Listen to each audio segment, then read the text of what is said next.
Hey, j'espère que vous allez bien. On se retrouve aujourd'hui pour une vidéo un petit peu spéciale. Je me suis dit que au mieux ça pourrait aider des personnes qui sont dans la même situation que moi et que au pire ça me ferait des souvenirs pour moi. Donc me voilà. C'est assez personnel et en même temps je pense ne pas être la seule dans cette situation qui est un petit peu complexe, faut le dire.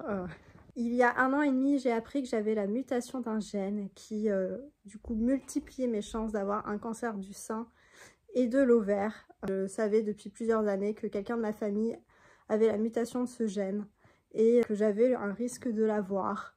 À savoir que ce gène, du coup, peut être transmis par le père ou par la mère, bien sûr, mais que chez l'homme, ça n'a pas vraiment d'impact. Sauf que chez la femme, ça fait développer, du coup, cancer du sein et de l'ovaire beaucoup plus facilement. Ce test génétique est fait en général vers les 30 ans, donc perso j'avais un peu anticipé à mes 29 ans pour savoir ce qu'il en était pour moi parce que je savais que mon père avait ce gène et que j'avais du coup une chance sur 2 de l'avoir. Et c'était important pour moi de savoir ce qu'il en était puisque je travaille dans la santé et que je sais à quel point cela peut être compliqué. Notamment, j'ai travaillé 2 mois en onco cet été, ce qui est une expérience assez difficile, enrichissant aussi, hein. Bref, je vous en parle actuellement, alors ça fait 1 an et demi que je le sais, mais cette vidéo ne sera pas postée à ce moment-là. Je veux qu'elle soit le plus complet possible. Et du coup, je vais vous emmener avec moi sur plusieurs étapes de cette nouvelle et de ce que ça va amener parce que j'ai pris une grande décision. Mais pour ça, il y a plusieurs étapes avant, à savoir qu'une fois que vous savez que vous êtes atteint, que vous avez cette mutation génétique, il y a la mise en place de beaucoup de tests. Mais moi, je sais que je dois faire une IRM à peu près 1 à 2 fois par an avec échographie, mammographie. Et pour les ovaires, malheureusement, il n'y a pas de test, il n'y a rien qui existe, pas d'examen pour savoir ce qu'il en est. Donc c'est assez compliqué de ne pas savoir. De mon côté, demain, j'ai une IRM avec mammo et échographie, ce qui est pour moi très stressant puisque c'est la 3e IRM que je passe en 1 an et demi. C'est quelque chose que je ne veux plus. Alors, je ne veux plus parce que j'ai pris la décision de faire une mastectomie et une reconstruction mammaire juste derrière. La date d'ailleurs approche et c'est pour ça que ça me fait un peu peur parce que suite au résultat de cette IRM, ça validera ou non cette intervention puisqu'il ne faut pas que j'ai une tumeur ou je ne sais quoi. Enfin en tout cas, il ne faut pas que j'ai de cancer pour pouvoir effectuer cette opération. Si c'est positif et que je ne peux pas me faire opérer, ça va être une énorme déception. Le début de quelque chose d'assez difficile. Donc là, j'espère juste que les résultats vont être bons. Normalement, je le saurai demain. J'ai déjà pris rendez-vous avec la chirurgienne, donc je sais qui va m'opérer. Je la revois d'ici un petit mois, puisque la date de l'opération est posée en avril. Et pour le moment, en fait, je réalise pas vraiment encore ce qui m'attend. Je sais que ça va être assez douloureux, que ça risque aussi psychologiquement d'être difficile puisque c'est pas juste refaire ses seins entre guillemets, c'est vraiment retirer le sein et mettre, moi en tout cas je mets une prothèse, mais bien sûr il y a plein d'autres solutions. Donc ce n'est pas juste changer la taille de ses seins, c'est tout retirer pour mettre autre chose. Donc c'est assez bizarre. Je sais pas comment je vais réagir sur le moment. En tout cas, tout de suite, je suis sûre de mon choix. C'est vraiment une décision que j'ai prise seule. J'en ai parlé à mon conjoint parce que je voulais aussi savoir un peu ce que lui en pensait. Et j'ai la chance d'avoir quelqu'un... Oh, un chat. J'ai la chance d'être avec quelqu'un qui veut juste mon bonheur et qui veut juste que je sois en bonne santé et qui du coup me soutient dans tous mes choix. Donc ça, c'est très cool. Je suis contente. J'en ai parlé à plusieurs personnes, j'ai eu des réactions assez différentes. C'est aussi pour ça que je voulais pas en parler avant le jour J. Donc cette vidéo ne sortira qu'après cette fameuse mastectomie, si tout se passe bien. C'est un choix personnel Je pense que personne ne peut vraiment influencer ce choix, sachant que le fait de faire une mastectomie, ça retire, je crois, 99 ou 98% de chances d'avoir un cancer du sein, ce qui est énorme, sachant que notre risque est tellement multiplié avec ce gène que qu'en fait, c'est un peu une délivrance psychologique. Direct, je me suis dit, je me fais opérer. J'ai pas eu d'hésitation, vraiment, pour moi, c'était juste, je me fais opérer et c'est la seule solution pour moi. Bien sûr, chacun est différent, c'est totalement subjectif. Je ne suis pas là pour dire qu'il y a une bonne ou une mauvaise solution. Pas du tout, on est toutes différentes face à cela. On a toutes nos raisons de vouloir ou pas le faire, de préférer se faire suivre plutôt que se faire opérer ou inversement.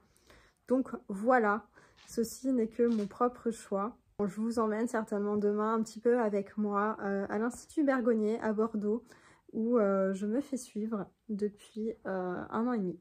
Aujourd'hui, nous sommes le 22 février 2024 et c'était le jour de mon IRM, mammographie et échographie. J'avais peur qu'on me dise qu'il y a quelque chose et qu'on doive tout annuler. Et il s'avère que j'ai une bonne nouvelle, tout est stable. Alléluia, tout est stable. Ils m'ont parlé bien sûr de mon projet de mastectomie. Ils m'ont pas dit que c'était mis en pause ou quoi, donc ça, c'est parfait. Je suis beaucoup trop contente parce que j'étais méga angoissée. Tout le monde me disait non t'inquiète ça va aller, c'est vraiment juste à faire avant l'opération et tout, mais quand ça t'arrive ça te fait flipper. Nous sommes le 20 mars et ça y est, les choses sérieuses ont commencé puisqu'hier j'ai eu rendez-vous à nouveau à Bergonié. Cette fois je devais voir l'anesthésiste, la chirurgienne et l'infirmier de parcours pour refaire un point sur tout ce qui se passait. J'ai la date validée de mon opération, j'ai eu aussi tout ça, tout ce dossier avec déjà plein de prescriptions pour la suite. Je vais vous raconter un petit peu la journée d'hier. Déjà ça a commencé par l'anesthésiste. Je vous avoue que la chose qui me perturbait le plus, alors vous allez me juger clairement et même moi je sais que c'est ridicule, mais c'était par rapport à mes piercings, à savoir qu'il y en a certains que je n'arrive pas à retirer. Quand je me suis fait retirer les dents de sagesse, jusqu'au dernier moment j'ai essayé d'en retirer, ça ne voulait pas. En tout cas il a confirmé que ça posait pas trop souci, que les deux plus embêtants c'était les deux là et comme je pouvais les retirer, pas de problème. Et ça on adore. L'anesthésie m'a dit qu'il faisait une anesthésie générale dans la perf comme tout autre, et aussi qu'il faisait en loco-régional. Donc en gros je vais avoir 2 piqûres à chaque sein pour pouvoir les endormir, et en fait il m'a dit qu'au réveil etc cela permettait d'avoir beaucoup moins de douleur. C'est rassurant parce que c'est peur première par la suite, au-delà de plus me reconnaître mon corps, parce que c'est quelque chose quand même qui va être assez perturbant je pense, c'est d'avoir mal.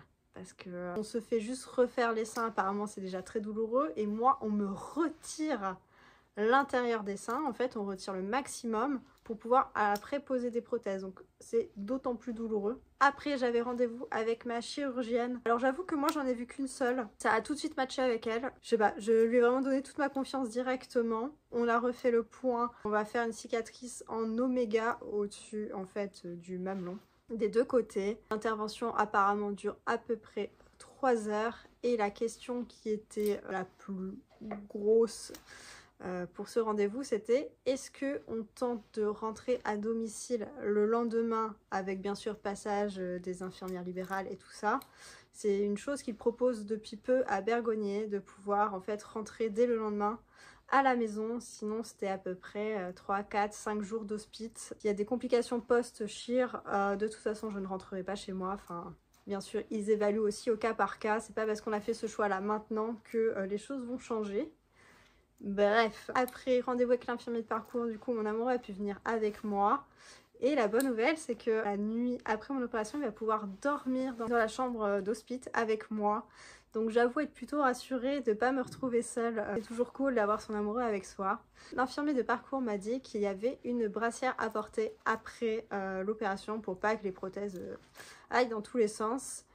Et La surprise, c'est que ce n'est pas remboursé par la Sécu. Ils m'en ont donné une gratuitement. Alors, ils m'ont bien fait comprendre que c'était mieux que de rien avoir, mais que c'était pas ouf du tout. Donc, je vais aller en chercher une bien mieux. En profiter pour vous montrer quand même à quoi ça ressemble. Perso, je pensais que c'était pire que ça, mais en fait, en gros, c'est juste une brassière comme ça. En fait, on dirait une brassière de sport. En tout cas, celle-ci, quand j'irai chercher l'autre, je vous montrerai peut-être que ça change. Je n'en sais rien. Avec ça, j'ai aussi eu des ordonnances pour aller voir un kiné parce que avant de me faire opérer, on doit faire un petit bilan pour voir si j'ai des problèmes de dos, ceci, cela, enfin pour voir en fait comment est mon corps à l'heure actuelle pour pouvoir en fait revenir à la normale une fois opérée. Du coup, il y a un réseau spécial de kinés pour les personnes qui passent par ce genre d'opération. Donc, j'ai contacté une personne qui normalement devrait me rappeler aujourd'hui pour que je puisse la rencontrer. Ça nous montre quelques petits exercices. Ouh là là là là, j'ai du mal. Voilà, plein de petites choses comme ça. On va faire du sport, hein. Moi qui n'aime pas en faire, de toute façon je ne vais pas avoir le choix pour pouvoir retrouver un peu de mobilité, sachant que je suis infirmière et que j'ai besoin de mes bras une fois que je vais reprendre le travail, donc il faudra bien que je sois en forme. Pour le moment, je crois vous avoir tout dit. Psychologiquement, ça va, je crois que je réalise quand même de plus en plus que ça va être le moment qui est un peu angoissant quand j'y pense. Après je réalise sans trop réaliser, c'est un petit peu bizarre. On verra bien par la suite. De toute façon, j'ai un nouveau rendez-vous lundi. Je vous donne rendez-vous pour vous dans quelques secondes et pour moi dans quelques jours. Voilà, à très vite. Aujourd'hui, on est vendredi 5 avril. Là, je vous fais cette petite vidéo parce qu'aujourd'hui, j'avais rendez-vous à la base avec la kiné pour faire un bilan. Et là, je vais aller à mon rendez-vous pour aller chercher mes brassières compressives. Je vais demander à la dame si je peux filmer, si j'ose demander. Ça, c'est mon grand problème. Mais je me suis dit que ça pouvait être vraiment sympa parce que le lieu qu'elle a créé a l'air vraiment hyper sympa. Bon, ce qui devait arriva, je n'ai pas osé demander. En même temps, ça a été assez rapide. Je vous montrerai la petite brassière qui est assez simple. Par contre, Bergonier m'avait dit que ça coûtait à peu près 50 € une. Il s'avère que c'est 89,95 € une.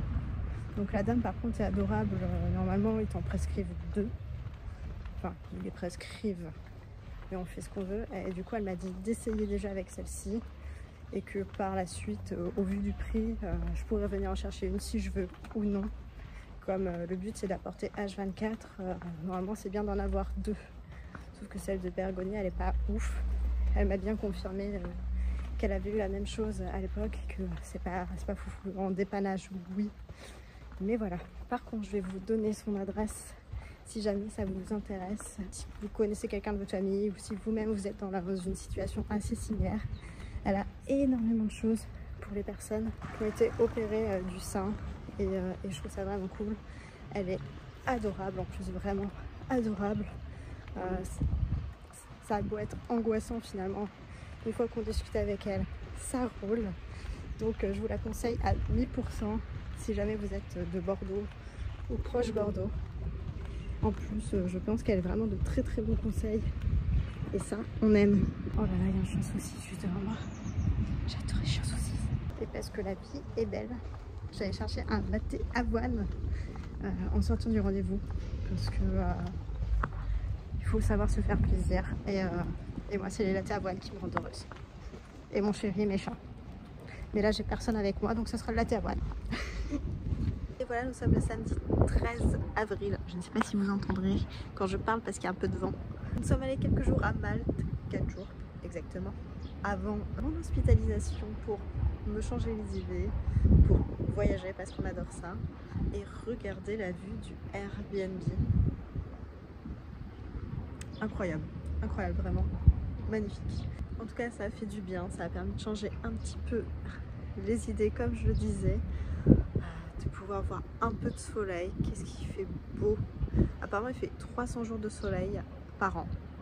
Je dis ça, je ne dis rien.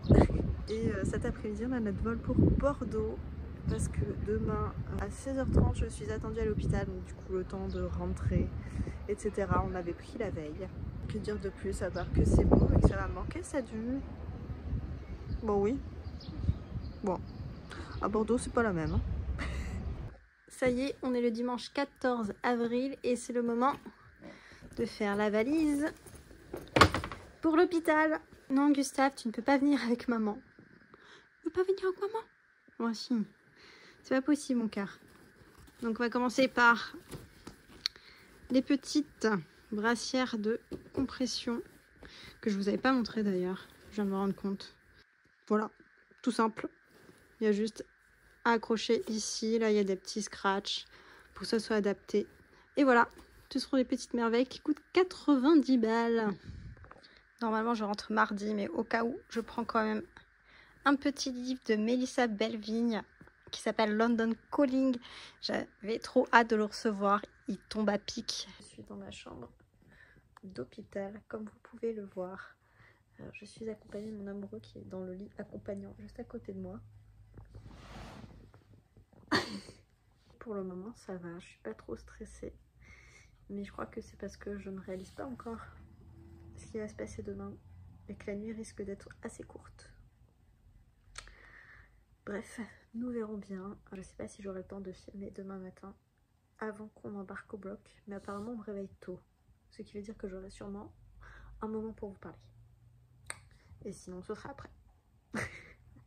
Voilà, en tout cas nous sommes bien installés, tout le monde est très gentil, donc ça c'est cool. Et puis la suite au prochain épisode. Les plateaux repas sont arrivés. Repas d'hôpital, clairement.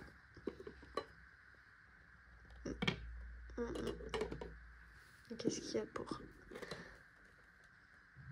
Bon, je préfère le mien. Ça y est, on est lundi 15 avril, soit le grand jour. Il est 6h20 par là. On vient me chercher à 7h. J'ai pris ma douche. Vous pouvez voir. Aussi, il va falloir que je mette du pansement là. Des petits scotch pour cacher ça et retirer ces deux piercings. Et je vais vous montrer la super tenue. Avec la culotte, les petits chaussons, les surchaussons, petite blouse. Et voilà, c'est parti. Ah là, on est dans un super look, effectivement. Comme il faut. Bon, déjà, ça commence bien. J'ai failli perdre cette petite boule. Et lui, je pense que je vais pouvoir le repercer prochainement parce qu'il se rebouche à une vitesse folle. Et comme je vais peut-être pas pouvoir lever les bras, il va me manquer. Pas mal, hein? On n'est clairement pas sur le meilleur angle. Mais on est après l'opération. Ça s'est très bien passé. La chirurgienne vient de passer et m'a dit que c'était passé comme sur des roulettes. Au final, là, c'est le compressif qui est le plus emmerdant. Parce qu'en fait, ça comprime plus. Et du coup, dès que je respire, en fait, ça m'appuie sur le sternum. Et c'est ça qui est pas du tout agréable. Sinon, tout le reste, c'est ok. C'est juste ça. Oh, le travail. C'est juste ça qui est vraiment assez chiant, faut le dire. Et du coup, là maintenant, il n'y a plus qu'à attendre de voir si la douleur se réveille pas. Et si je peux bien repartir demain avec mon amoureux à la maison. Croisez doigts. Nous sommes mardi 16 avril. J'aurais dû rentrer à la maison aujourd'hui, sauf que ce matin, avant le passage de la chirurgienne, je me suis sentie trop mal, mais vraiment trop mal. J'avais des bouffées de chaleur, des nausées, je commençais à avoir la tête qui tournait, enfin j'étais pas bien du tout. Ma tension était bonne, donc mystère. Niveau douleur, heureusement ça va, mais je pense que comme j'ai très peu dormi cette nuit, j'ai dormi par tranche de 2 heures environ, avec à chaque fois un médicament entre la douleur. Je pense que ça n'a pas aidé. J'ai pu un petit peu dormir tout à l'heure. On a pris la décision de rester cette nuit encore, histoire de pas être seule. Et si jamais ça va mieux, tant mieux. Et si jamais ça va pas, au moins je suis bien entourée. Et je me rends compte qu'en fait, je vous ai pas du tout montré ce compressif. Alors que c'est quand même un peu la base de mes douleurs. Voilà. C'est très serré. Et du coup, j'ai du mal à respirer. Et avec ça, on a le droit des jolis draps. Je vais pas tout vous montrer. Je vous montre juste la petite poche dans laquelle ils sont. Parce que je sais que ça peut en choquer plus d'un. C'est pas le truc le plus fun du monde. Donc voilà ma dégaine. Et du coup, à la base, on devait retirer les draps et le compressif jeudi. Comme je devais rentrer à la maison aujourd'hui. Sauf qu'au final, comme je reste, apparemment ce sera demain qu'on va tout retirer. J'aurai plus ce compressif, j'aurai la brassière de compression que j'avais achetée. Et voilà. La suite très prochainement sûrement. Et aussi oui, j'ai la haine. Je peux plus mettre ce piercing, il s'est rebouché. Du coup il va falloir que j'aille me faire percer sous peu. Ça y est, nous sommes mercredi 17 avril et comme vous pouvez le voir, je suis retournée à la maison. Alors désolée de vous prendre dans cet état, je suis vraiment contente d'être rentrée à la maison. Et là je sais pas, genre... Je crois que c'est ma manière d'extérioriser un peu tout ce qui se passe. J'ai pas vraiment les mots. Je suis hyper soulagée. Ça, c'est sûr. Je me dis qu'une vie sans... En tout cas, avec moins de stress à ce niveau, c'est énorme et c'est vraiment un super cadeau que je me fais à moi-même. Et en même temps, il y a toutes ces nouveautés. Je sais pas vraiment à quoi m'attendre et j'ai l'impression d'être moi sans être moi. Enfin, il va falloir que je me retrouve, je pense. C'est vraiment plein d'émotions en fait qui se mélangent. Parce que le soulagement, comme je l'ai dit, mais il y a aussi ce côté de nouveauté parce que ben c'est plus mes seins. Je sais pas, c'est trop bizarre, je sais dire ça. Mais on m'a tout retiré pour me mettre des prothèses. Ça reste quand même finalement une partie de nous et je sais que ça a l'air ridicule dit comme ça. Même si on l'a remplacé, bah, ça sera pas la même chose. Alors je sais que ma chirurgienne a fait un travail exceptionnel, genre vraiment. Je pense qu'une fois que les cicatrices auront cicatrisé, on y verra quasi que du feu, vraiment. C'est parfait, ça ressemble vraiment à ce que j'avais avant. Enfin, je suis vraiment trop contente de ce qu'elle a fait. C'est juste que, bah, toi, tu le sais, quoi. C'est autre chose. C'est plus toi. C'est toi sans être toi. Bref, j'aimerais terminer cette vidéo sur quelque chose de plus joyeux. Enfin, en tout cas, pas sur mon visage en train de chialer. Même si ça fait aussi partie de tout ça. Parce que même si j'ai toujours été sûre de moi à ce sujet, ben, ça reste un choc auquel on peut pas réellement se préparer, même si on le sait, il n'y a que quand on le vit que les choses changent. Mais je me considère vraiment très chanceuse d'avoir pu savoir à l'avance que j'avais des gros risques d'avoir ce cancer et d'avoir tout fait pour que ça n'arrive pas, ou en tout cas j'aurais fait mon maximum et ça vaut tout l'or du monde, clairement. Voilà, en tout cas, c'est pas parce que je pleure que je regrette ou quoi que ce soit, pas du tout. C'est juste que je pense que ça va être un petit peu dur au début. Mais la vie est bien faite, comme on dit, et ça va aller. Je vous dis sûrement à très vite pour la suite de ces aventures, parce qu'après il y aura de la kiné et plein d'autres choses, donc il y a moyen que je vous partage ça aussi, on verra bien. En tout cas, merci si jamais vous êtes arrivé jusque-là, et à très vite sur internet.